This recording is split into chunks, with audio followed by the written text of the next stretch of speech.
Eu quero convidar você a abrir sua Bíblia comigo no Salmo 116. Salmo 116. Vamos ler os versículos de 1 a 14. Salmo 116. Salmo 116, de 1 a 14.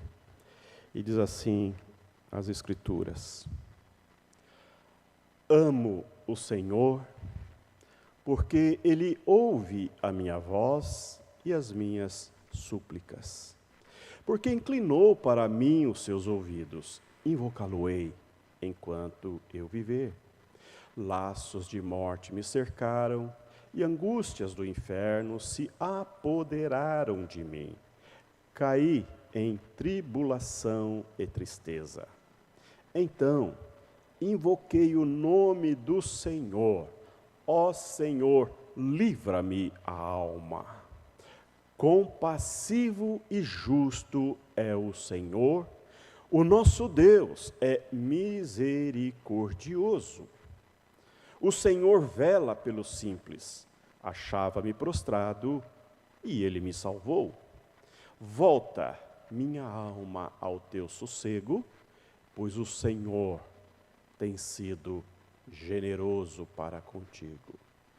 Pois livraste da morte a minha alma, das lágrimas os meus olhos, da queda os meus pés. Andarei na presença do Senhor, na terra dos viventes. Eu cria, ainda que disse, estive sobremodo aflito. Eu disse na minha perturbação, todo homem é mentiroso. Que darei ao Senhor por todos os seus benefícios para comigo? Tomarei o cálice da salvação e invocarei o nome do Senhor. Cumprirei os meus votos ao Senhor na presença de todo o seu povo. Que darei ao Senhor por todos os seus benefícios para comigo? Esta é uma bela pergunta que o rei formula nessa bela poesia, nesse belo salmo. Que darei ao Senhor? Eu gostaria de falar com você nesta manhã, pensando na seguinte expressão: coração grato ao Senhor.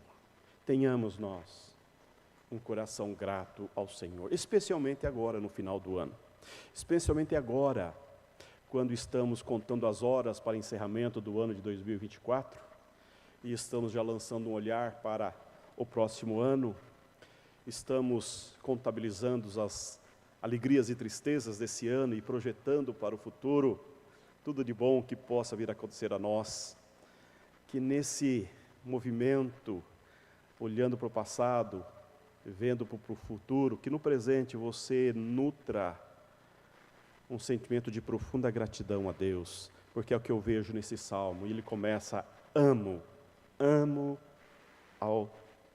o Senhor. Há uma expressão muito interessante que a gente escuta por aí, que é mais ou menos assim: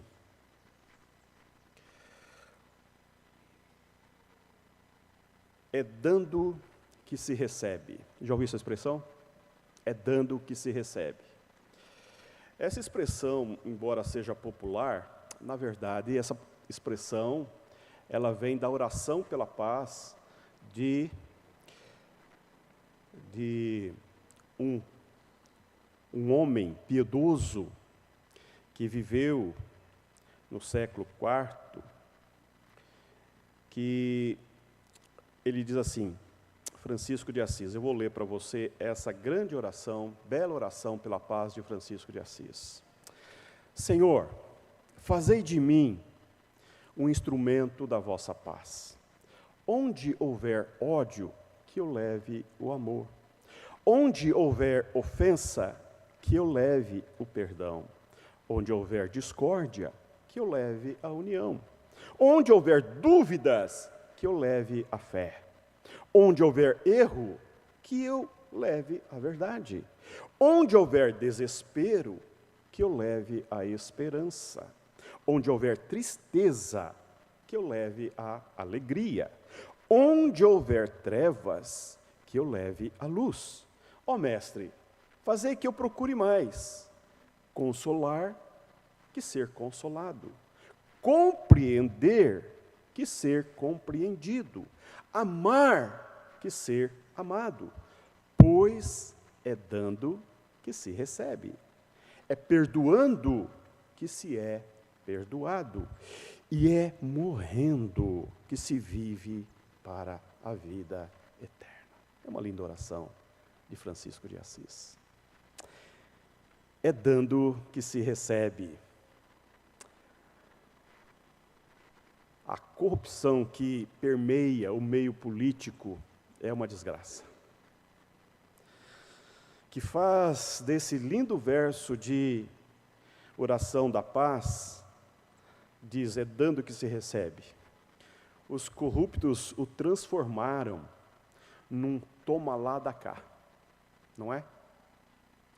É muito comum esse jogo político usar essa expressão tão bela, fora do contexto, fora da sua ideia, para justificar as trocas, as barganhas espúrias que se ocorrem no meio político. É aquele velho cinismo que diz que uma mão lava a outra. E isso permeia também o nosso jeitinho brasileiro, não é? Os nossos relacionamentos às vezes passam por isso. Eu ofereço porque eu teria uma recompensa. Eu entrego porque eu vou receber mais do que eu estou oferecendo. Esta expressão cultural, de longe não reflete a oração de Francisco, de longe está de arranhar as verdades bíblicas, porque Francisco de Assis sabia que quando se dá, quando se oferece como uma expressão de amor, já existe no ato um ganho. O ganho, segundo Assis, está justamente na entrega. O amor tem essa força. O amor tem essa vívida expressão que gera profunda alegria naquele que oferece, naquele que dá, naquele que entrega.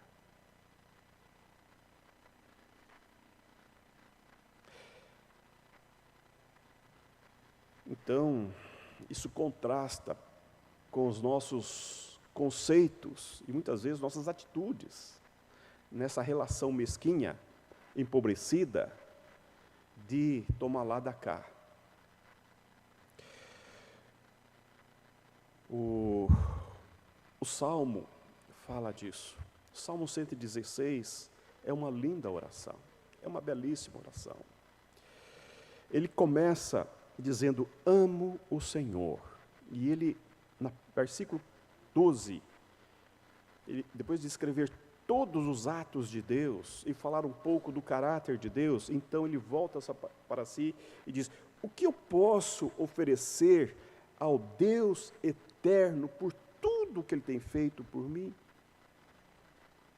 Essa é uma pergunta que é reflexo do amor recebido.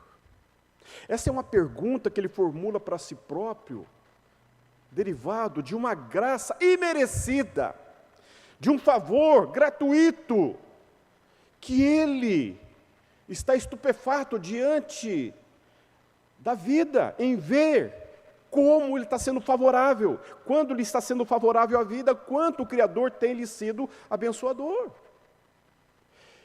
E então ele formula essa pergunta. Eu fico pensando que esse é um bom período para a gente fazer essa pergunta nesse tempo. Eu queria ver aqui 3 movimentos do salmista que, no meu entendimento, justifica essa pergunta dele. antes dele fazer essa pergunta, ele faz 3 movimentos para que então ele possa perguntar a si próprio: o que eu posso oferecer a Deus? A primeira expressão tem a ver com o seu olhar, seu primeiro olhar. O primeiro olhar dele estava em Deus. Ele olha para Deus. A pergunta dele é bem simples: o que eu posso oferecer a Deus?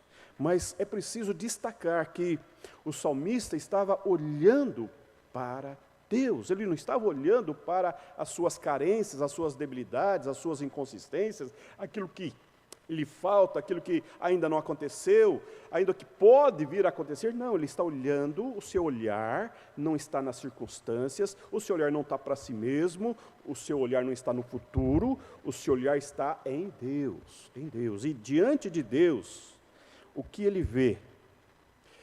Ele vê aquilo que eu e você devemos ver. É a pergunta que eu e você devemos perguntar depois de conhecer esse Deus. A primeira coisa, Deus que toma a iniciativa de amor para conosco. E isto assombra o coração do salmista. Ele olha para Deus e o que ele vê é um Deus que toma iniciativas a seu favor. É um Deus que volta-se gratuitamente para si. É um Deus que está olhando ativamente sobre ele. É um Deus que tem os seus olhares, o seu pensamento, os seus braços, as suas mãos estendidas para ele. É isso que ele vê. Então, essas iniciativas de Deus o arrebata, o toma. Observe que o salmista, o Deus do salmista é um Deus que toma a iniciativa e dá o primeiro passo em direção ao ser humano. O salmista reconhecia que não tinha feito nada para Deus que justificasse esta ação em seu favor. Ele estava tentando descobrir o que poderia fazer, a apresentar, a ofertar, porque ele reconhece que até então nada tinha feito para Deus, tudo recebia gratuitamente. Deus tinha ficado ativamente agindo em seu favor. Deus não tinha ficado parado até que ele então tomasse iniciativa para com Deus. Pelo contrário, ele vê um Deus ativo, abençoando-o poderosamente. Meu irmão, minha irmã, Deus não é nenhum negociante no seu relacionamento para conosco. Muitos acham que Deus tem um grande livro caixa em que ele registra o débito e o crédito. Muitas pessoas olham para Deus e ficam tentando verificar se o seu saldo é credor ou é devedor. E baseado nessa relação de débito e crédito, pede e o agradece. Muitos acham que Deus fica contabilizando os nossos débitos e os nossos créditos. Muitos acham que Deus abençoa quando temos saldo credor, saldo positivo. É uma tragédia quando nós entramos numa relação de pessoalidade com Deus a partir desse conceito, não é? De que eu devo para Deus, eu preciso fazer coisas para Deus, eu preciso agradar a Deus, eu preciso ter crédito com Deus. Aliás, tem uma expressão horrorosa que diz mais ou menos assim: aquele que dá ao pobre, empresta a Deus. Conhece a expressão? Não faz nenhum sentido esse negócio. Quer dizer, eu dou para o pobre porque eu vou ficar com crédito com Deus. Veja essa rasteridade de uma relação com Deus. Mas Deus revela nesse salmo que Ele nos amou quando ainda nós não o amamos. É isso que o salmista está dizendo. Quando nós não amamos, Ele nos amou. Ele nos buscou quando nós não o buscamos. Porque Deus derrama graça imerecida, gratuitamente, favoravelmente, abençoadoramente. Por quê? Porque Ele é amor, porque Ele nos ama, porque Ele nos escolheu para si. Ele nos reclamou para si. Deus não tem nenhuma expectativa com a sua vida. Não é uma relação de performance, não é relação de desempenho, não é o quanto eu faço, o quanto eu atribuo, o quanto eu reconheço. Não, é o quanto eu sou pecador, o quanto eu sou miserável, o quanto a minha miserabilidade é a causa da ação gratuita e poderosa de Deus em meu favor. Esta é a expressão que deve nortear o nosso pensamento e sustentar o nosso coração diante de Deus. Porque como nós podemos, de fato, retribuir a Deus, amar esse Deus de modo tão absurdo quanto Ele nos ama, o quanto Ele nos cuida, o quanto Ele nos sustenta? A gratidão é fruto desse reconhecimento. A gratidão brota, surge, emana de um coração que olha para si e diz: nada mereço, eu não sou nada, eu sou indigno, eu estou por empréstimo na vida. Que Deus maravilhoso que me deu uma família, que cuidou, que me sustentou, que me alimentou, que me nutriu. O Deus que deu condições, recursos, possibilidades para eu chegar como eu estou. Esse olhar para a vida, esse olhar para a vida diante de Deus, gera um profundo sentimento de gratidão, pura gratidão. Deus não deve nada, a mãe não deve nada, o pai não deve nada, o patrão não deve nada, a mulher, o filho não deve nada. Isso liberta a alma. Quando nós olhamos para Deus e o seu amor incomensurável para conosco, o meu olhar muda para com a realidade, para com a vida. As pessoas não me devem. Deus, pura graça. Por isso que ele vai dizer: amo esse Deus, eu amo esse Deus. Eu amo esse Deus porque Ele é Deus que age e toma iniciativas a meu respeito. Deus abençoa sem méritos. Veja que ele vai dizer no versículo 1, ele vai dizer: Ele ouve a minha voz, Ele ouve as minhas súplicas. No versículo 2 ele vai dizer: Ele inclinou para mim os seus ouvidos. No versículo 5 ele vai dizer: compassivo, justo e misericordioso é o nosso Deus. Versículo 6 ele vai dizer: Ele vela pelos simples. E no versículo 7 ele vai dizer para a sua alma: o Senhor tem sido generoso para contigo. Esse é o Deus que o salmista enxerga na sua história. E aí a gratidão está presente na sua vida. Ô meu irmão, nessas horas finais de 2024, que você não fique olhando apenas as suas carências, olhando apenas as suas necessidades, olhando para 2024, contabilizando apenas as perdas, os danos, os prejuízos, amarrotando o seu coração, embotando a sua alma. Olhe para Deus, olhe para Deus, olhe para esse amor dadivoso, glorioso. Perceba quantas iniciativas Deus tomou acerca da sua própria vida, diariamente, noturnamente, na sua história, naqueles dias agônicos, naqueles dias de alegria, nas suas celebrações, nos seus dias tristes. Perceba nas entrelinhas da sua vida a gloriosa expressão do amor de Deus sobre você. Isto é desejável para que o nosso coração seja grato diante de Deus. E a segunda expressão desse salmo, por que ele faz essa pergunta? Porque a pergunta dele: o que darei ao Senhor por todo o bem que Ele fez comigo? A segunda expressão é o olhar, o segundo olhar. O primeiro olhar, ele olha para Deus. O segundo olhar, ele olha para o passado. Ele volta-se para o passado. Não era somente para Deus que o salmista olhava, Ao olhar para Deus, o salmista olhava para o passado, fazia referência das bênçãos já recebidas, usava sua mente para recordar e não para reclamar os favores recebidos. Ele vai falar de laços de morte, ele vai dizer: laços de morte me cercaram, angústias do inferno se apoderaram de mim, caí em tristeza e tribulação. Lembrava de um tempo em que laços de morte e horrores da sepultura tinham se apoderado dele e da sua alma, e que ele tinha clamado ao Deus eterno, e esse Deus tinha salvo e enxugado as suas lágrimas.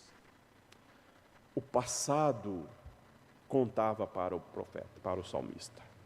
Ele não tinha falta de memória, ele não era um desmemoriado, ele não era alguém que queria deletar, apagar, fazer sumir, desaparecer da sua mente o que ele passou, o que ele viveu, o que ele sofreu. Não, ele levava em conta o seu passado, ele considerava o seu passado, e no seu passado ele atribui, ele reconhece os favores, os movimentos eternos da sua própria história. Tinha grande valor para ele o passado, pois lembrava-se das horas amargas, do sofrimento pessoal, e a hora em que o socorro divino lhe era favorável.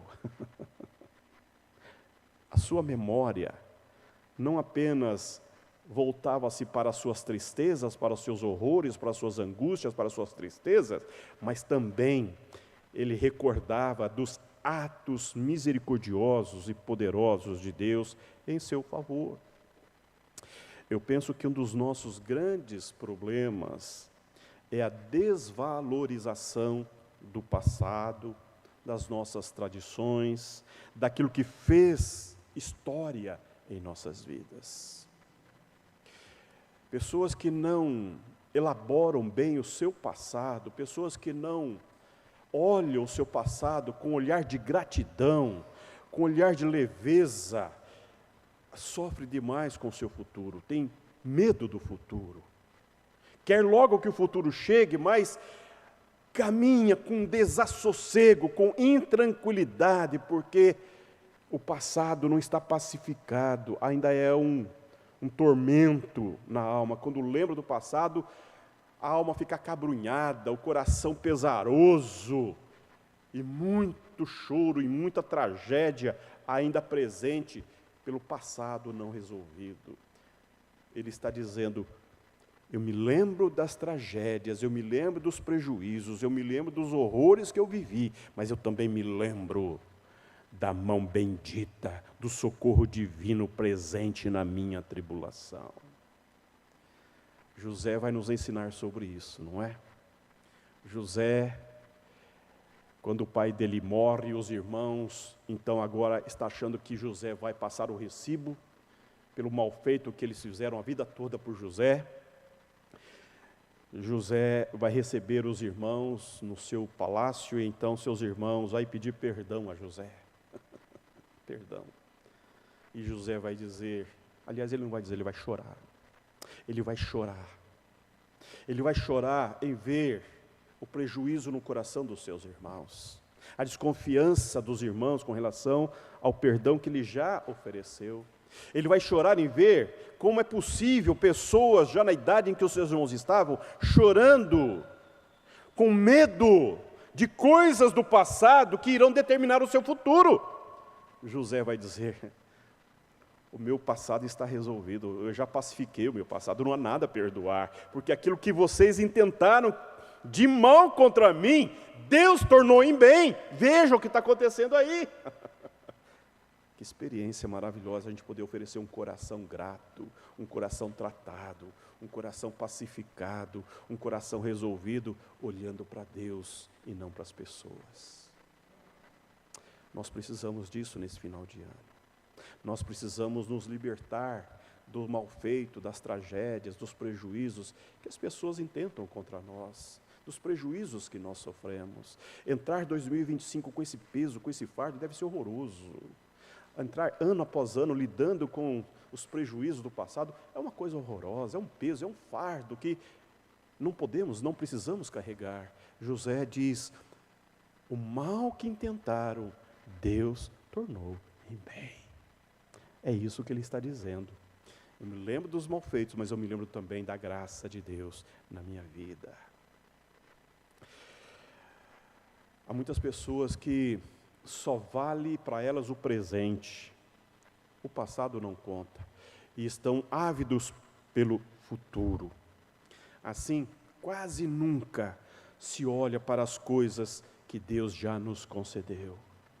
Pouca gratidão, pouco reconhecimento do favor divino, da graça misericordiosa, dadivosa de Deus. Às vezes olhamos mais para as nossas necessidades que as bênçãos que suplicamos há tempos. Parece que Deus está sempre em falta conosco. Parece que Ele está sempre atrasado com as suas obrigações para conosco. É incrível essa capacidade nossa de ficar pedindo, exigindo, clamando, até uma teologia que ordena, dá ordem para Deus, uma loucura. Essa arrogância humana de não lançar um olhar de gratidão e alegria. Para o salmista era bem diferente. Não era o futuro que o inquietava, nem o seu presente que o angustiava, mas o passado que o inspirava. Porque Deus lhe fora gracioso, generoso, então, ele olhava para o futuro. Deus já o ajudara no passado, certamente não o desampararia no presente. Deus já o socorrera antes, certamente nunca o deixaria sozinho, jamais. E em terceiro lugar, terceiro movimento desse salmo, que justifica essa pergunta: o que darei ao Senhor por todos os seus benefícios para comigo? É o outro olhar dele. O salmista olhava para as suas próprias mãos. Ele olhava para Deus, ele olhava para o passado, ele olhava para si, ele olhava para as suas próprias mãos. Não queria apresentar-se diante de Deus com as suas mãos vazias. Ele não gostaria de avançar sem poder, de algum modo, de alguma forma, retribuir, oferecer, como reconhecimento do favor imerecido, da graça lhe dispensada, do favor ofertado. Ele não queria avançar sem antes encontrar como eu posso retribuir a Deus. É uma intenção profunda de gratidão, profunda de gratidão.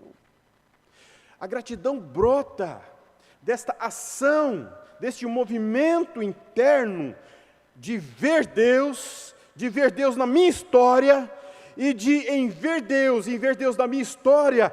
E agora? O que eu faço com essa graça bendita, com essa graça maravilhosa? Como eu vou viver daqui por diante, uma vez já reconhecido este amor bendito, este amor dativoso, esse amor gratuito, transformado em ações concretas na minha história? O que eu faço com isso? Como eu vou viver a partir disso? Como eu vou viver a partir de Deus e da graça de Deus na minha história? Meu irmão, essa pergunta nós precisamos formular. Porque isso faz toda a diferença. Ele não estava preocupado em pagar favores já recebidos, não. Não pretendia fazer chantagem para receber mais, não. Queria apenas agradecer, reconhecer a eterna ajuda de Deus. Com Deus não é dando que se recebe. Damos porque o amor de Deus já se ofereceu a nós. Então eu quero concluir minha rápida meditação propondo a você o seguinte: nesses dias finais de 2024, reconheçamos reconheçamos que Ele tem tomado a iniciativa em nos abençoar. Olhemos para as bênçãos insondáveis que já recebemos. E voltemos para as nossas próprias mãos e perguntemos: que darei ao Deus eterno por tudo o que Ele tem dado? Que Deus te abençoe. Eu quero convidar você a orar a nossa oração final, orar em família. Quem sabe